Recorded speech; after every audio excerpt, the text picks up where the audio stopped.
Hey everybody, welcome again to Convertible Conversations. This is the fourth day this week as we're studying Christ's Love Compels Us from 2 Corinthians 5:16. It says this, that's 2 Corinthians 5:14. We're going to move on to 16 now. It says, therefore, in other words, because everyone died with Jesus and everyone rose with Jesus, from now on we recognize no one according to the flesh. Even though we've known Christ according to the flesh, yet now we know him that way no longer. The Amplified says, so, because everybody died with Jesus and everybody rode with Jesus, from now on we regard no one from a human point of view, according to worldly standards and values. Though we have known Christ from a human point of view, now we no longer know him this way.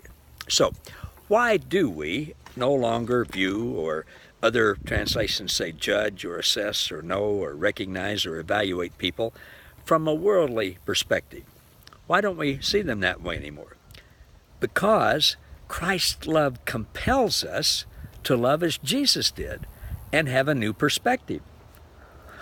To know that we all died with Christ and we all rose with Christ.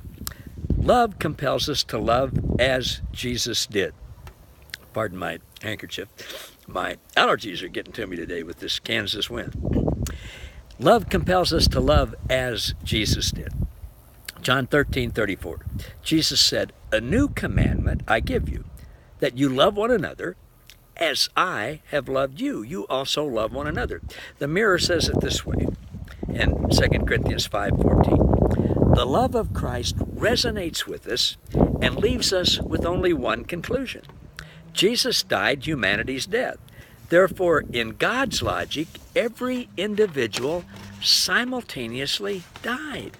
We all died, every individual.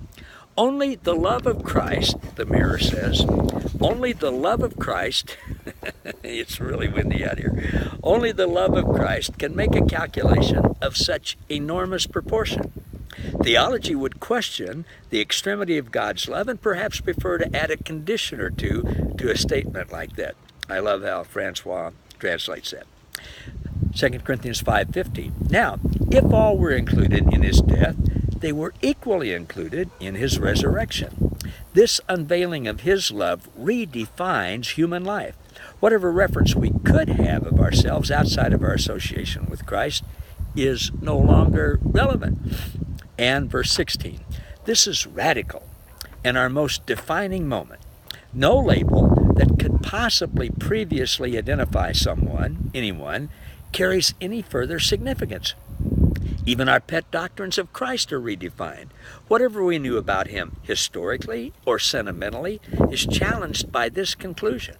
By discovering Christ from God's point of view, we discover ourselves and every other human being from God's point of view.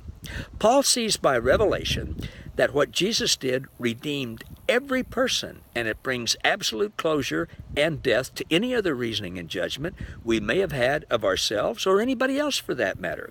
Francois concludes with saying, this is our metanoia moment. From now on, we no longer know anyone according to the flesh, even though we once knew Jesus Christ from a human and religious point of view.